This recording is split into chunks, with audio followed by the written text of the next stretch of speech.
با شما درود میگویم دوستان گرامی، خوش آمدید با کانال خودتان در این دیار. و پیش از آنکه که دوام این نوار رو ببینید بسیار خواهش میکنم با کانال ابونه شوید اگر تو به حال ابونه نیستید و با دوستانتان فرستید تا صفحمون بیشتر شود. امیدوارم و همزمان مطمئنم اون نوارهایی که در این کانال شما میبینید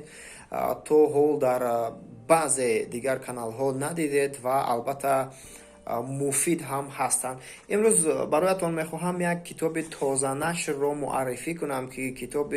واقعا ارزش بلند دارد و یک کتابی هست که برای خواندن آن را توصیه میدهم. و وقتی که شما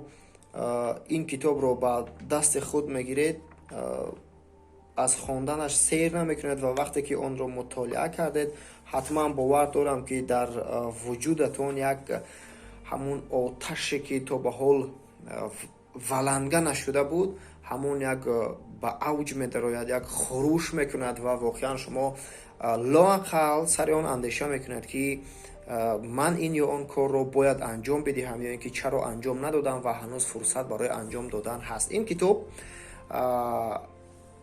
بیاندیشید و ثروتمند شوید از آن ناپلیون هیل دومای باگاتی. با شکل با زبان تاجیکی این کتاب نشر شده است و عبارت است از 15 فصل و هر یک فصل اون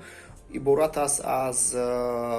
دلیل و پیشنهادهای مؤلف، از خاطراتهای او و در هر یک فصلش قصه های واقعی نوشته و مثال آورده شده است که چگونه شخصیت های کسب و کار گوناگون در سالهای گوناگون توانستند که همون مشکلی ها رو پس سر کنند و واقعا همچون یک ثروتمند، همچون یک انسانی که میتواند از دیگران فرق دارد اندیشه نماید. مثلا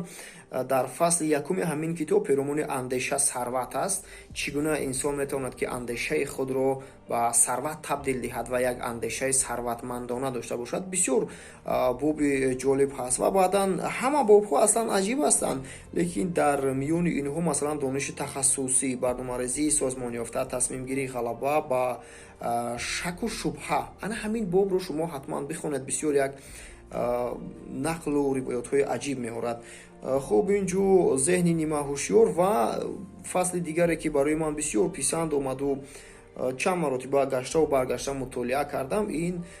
قدرت همکاران هست و بعدا فصل 15 است. فصل 15 این 6 شبه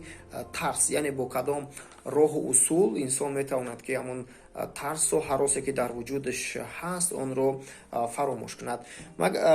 یعنی هر یک ناامیدی، مشکلی روح و روان و هر چیزی که انسان رو آزار میدهد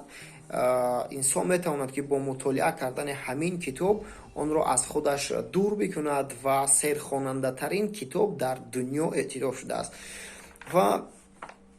این کتاب رو شما دوستان گرامی میتواند که از فروشگاه های سوپرمارکتی آور و همزمان شکل های بعضی قصه های اون رو از صفحه فیسبوکی خیرات و همزمان صفحه تلگرامی خیرات دسترس نماید. واقعا یک کتاب ارزش مطالعه کردن رو دارد و از داخل همین کتاب شما برای خود حدود 100 و حتی از این هم زیادتر قصه های رو میتوانید مطالعه کنید که انسان رو واقعا یک موتیواسیون میدهد و برای انجام دادن کار راهنمایی مینماید. یک جای کتاب رو با نام 55 عذر و بهانه مشهور یک چند تاش رو پیشنهاد شما میکنم و شما میتوانید قیاس کنید که کدام از اینها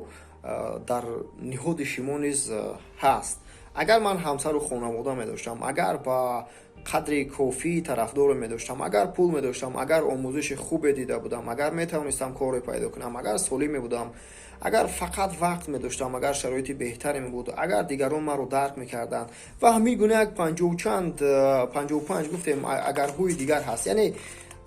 نویسنده بر اون باور است که همین اگرها رو انسان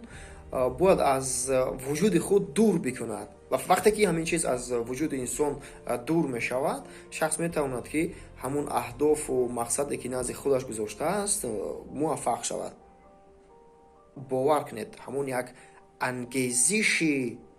که در وجودتان پیدا می شود баъдам дарк мекунед ки маҳз ҳамин китоб сабабгор аст.